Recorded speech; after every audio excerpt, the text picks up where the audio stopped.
Génesis 11:26. Cuando Terac tenía 70 años, ya habían nacido sus hijos, Abraham, Nahor y Harán. Muy bien, estamos en el año 1946 y el episodio que vamos a tratar hoy refiere al nacimiento de Abraham y cómo toda su vida da un giro y un cambio radical para ser el protagonista de la semilla desde donde se originaría el cambio total y radical espiritual de la humanidad. Recuerda que en los capítulos anteriores estuvimos viendo cómo en esta nueva civilización postdiluvio estaban todo este elenco de la simiente de la serpiente, los ángeles caídos comenzaron a regresar y en este mundo es donde Abraham se encontraba. Entonces él es sacado de este lugar, él es llevado a una situación espiritual diferente, distinta. Él estaba en este mundo perdido y pagano, pero Elohim, haciendo uso de la genética, del orden natural de las cosas, entabló conexión con Abraham para empezar este nuevo proyecto de la humanidad. Mira, Elohim creó a Adán, este tuvo a Set, luego vino Noé y este engendró a Sem. Por esta línea nacería Abraham, que tuvo a Isaac, el cual engendró a Jacob, que es también llamado Israel, y de aquí nacen 12 hijos denominados las 12 tribus de la casa de Israel, porque son 12 tribus, no es solo una tribu, no son solamente la tribu de Judá, no, hoy en día solo el pueblo de Israel está comprendido y concentrado en esta tribu, pero son 12 más. ¿Dónde están? He ahí el punto. Y allí en esa generación, cuando todo esto se comenzaba a configurar, se le manifestó Elohim expresándoles toda su gloria y poder hasta entregarles en mano la Torá eterna y manual de instrucciones de la vida misma. Entonces estas tribus son el eje protagonista de toda la Biblia de aquí en adelante y la causa por el cual el Mesías vino a esta tierra. Dice Mateo 15:24, y respondiendo él dijo: no he sido enviado sino a las ovejas perdidas de la casa de Israel. Por eso es importante entender el principio, el comienzo, para comprender cuando el Mesías dice que vino por las ovejas perdidas de la casa de Israel.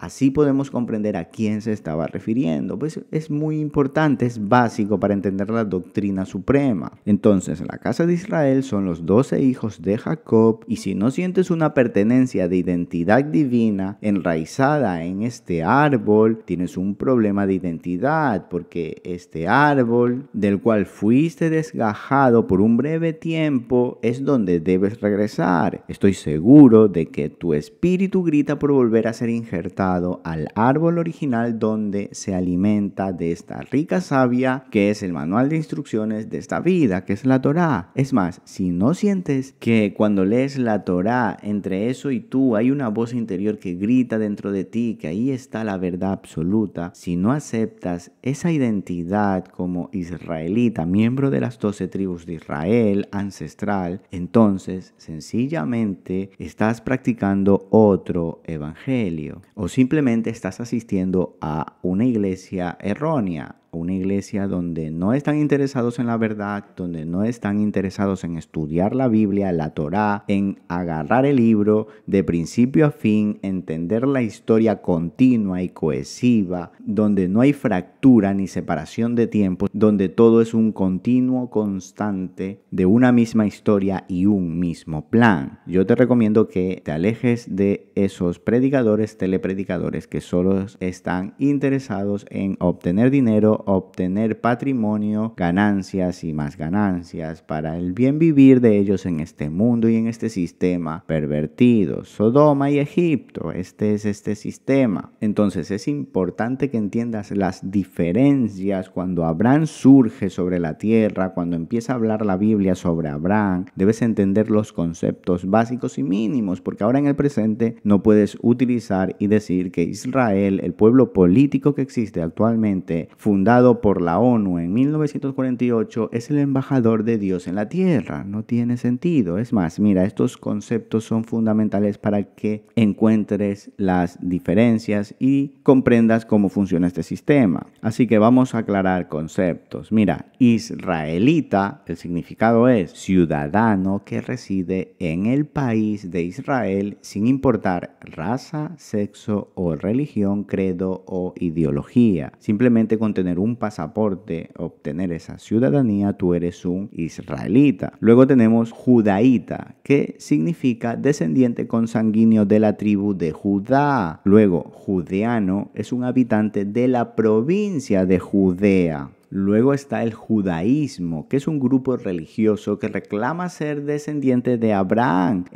cuyo libro sagrado utilizado en esta religión es el Talmud. Ese es el mayor libro y el potencial doctrinal de esta filosofía o esta doctrina o este conocimiento. Bien, luego está el pueblo házaro, que es una estirpe de origen turco que adoptó el judaísmo como religión en el siglo VIII y sus rasgos físicos son inconfundibles porque tienen una característica en su nariz y que es muy fácilmente identificable. Luego está el sionismo, que es una ideología política fundada en 1867 por Theodor Herzl. Y lo que sucede aquí es que esto es un movimiento político, nada más. La política funciona de esta forma: fundas un partido, vienen patrocinadores, inyectan dinero y hay una causa, hay un movimiento. Ya está, no hay más. Luego está el Israel bíblico, que es el conjunto de 12 tribus que el Nuevo Testamento describe como real sacerdocio, como linaje escogido, como nación santa, que por fe y carácter denota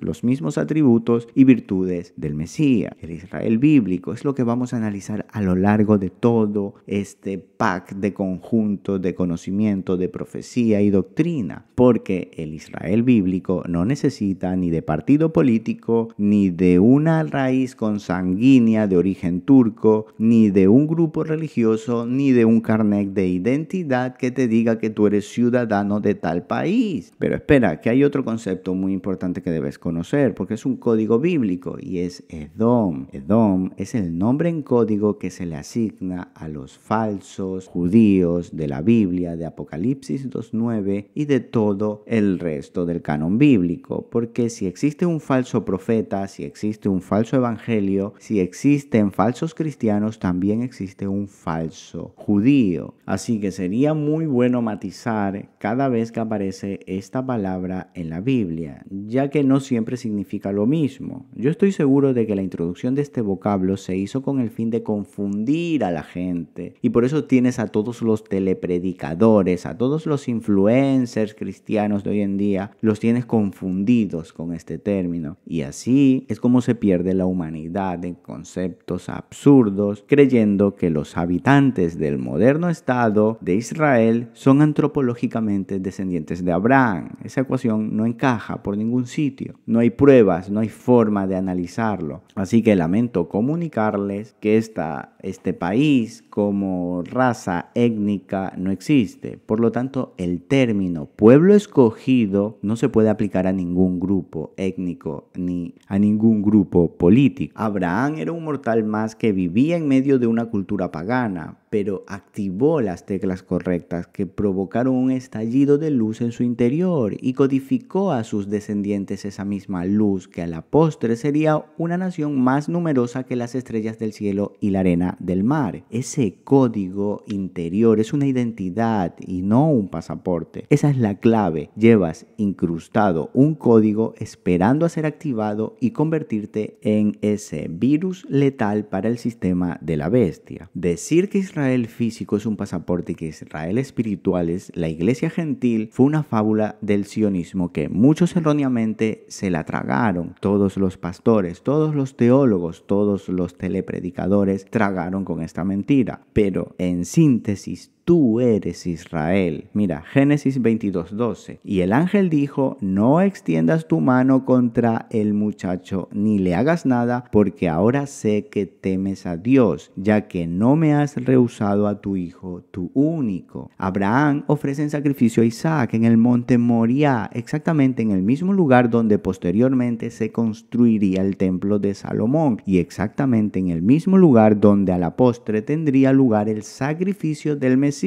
Es decir, en este momento y lugar surge una nueva especie de humanidad, y Abraham diseña un altar y Dios pone su rúbrica sobre sus ovejas, sobre su pueblo escogido. La palabra oveja aparece cerca de 300 veces a lo largo de toda la Biblia y siempre se refiere al Israel bíblico. Por eso el Mesías mencionó que vino para salvar a las ovejas perdidas de la casa de Israel. Él es nuestro único buen pastor. Entonces, ¿quiénes son exactamente estas ovejas perdidas? Pues son todos los descendientes de Abraham, de Isaac y Jacob, que en un principio abandonaron su real identidad por causas, por ejemplo, de exilios que sucedieron y entonces perdieron su identidad. Pero las ovejas son Israel, son los seguidores de la Torá, así de simple. Por eso el Mesías dijo, mis ovejas oyen mi voz, es decir, mis ovejas oyen mis mandamientos. Ezequiel 34:11. Porque así ha dicho Yahweh, el Señor, he aquí yo mismo iré a buscar mis ovejas y las reconoceré.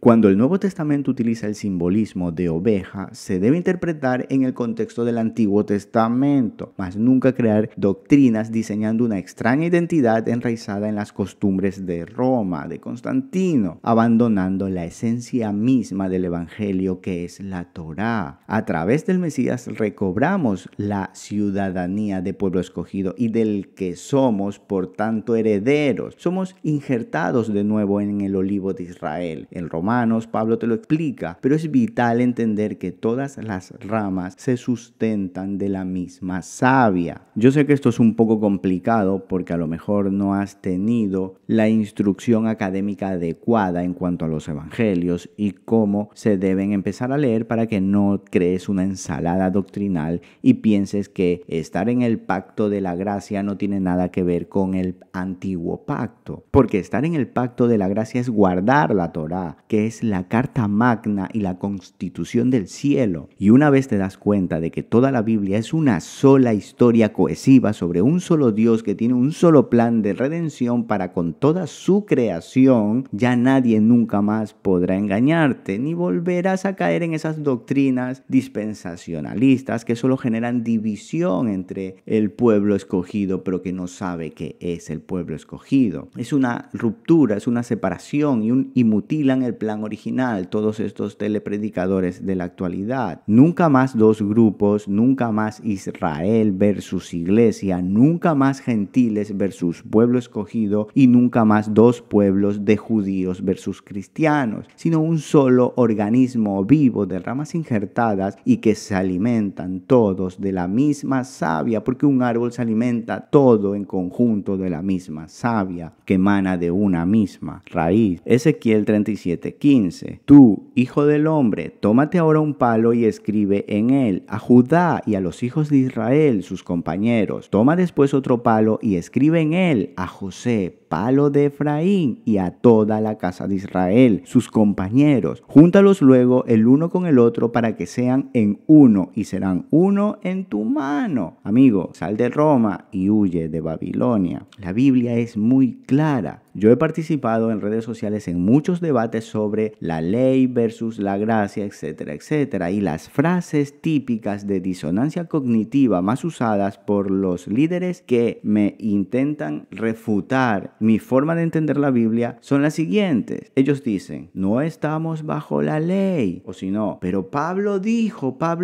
y Pablo dijo. Y realmente es que Pablo no lo dijo como ellos lo están entendiendo. Dicen también, la ley es la muerte. O por ejemplo, estamos en el nuevo pacto. O continúan e insisten en, eso es para los judíos, no para nosotros. Modernízate, judaizante. Así que, estimados líderes cristianos de la iglesia de San Pablo, voy a leer Gálatas una y otra vez, por enésima vez, pero tú por favor ve a leer todo el Antiguo Testamento, probablemente por primera vez, y verás que la Biblia es una historia escalonada sin contradicciones sobre un plan perfecto para que tú y yo lleguemos a ser real sacerdocio, linaje escogido y nación santa. Sinceramente, los líderes actuales cristianos necesitan urgentemente ser evangelizados. Y el problema base en esencia es que ellos basan su doctrina solamente en lo que Pablo dijo y en cambio los adeptos a las nuevas corrientes mesiánicas o hebreas, a los que llaman judaizantes, a ellos en cambio adaptan el evangelio al judaísmo. ¿Recuerdas lo que te dije al principio, lo que significa judaísmo? Bien, este grupo en cambio obedecen estrictamente a estos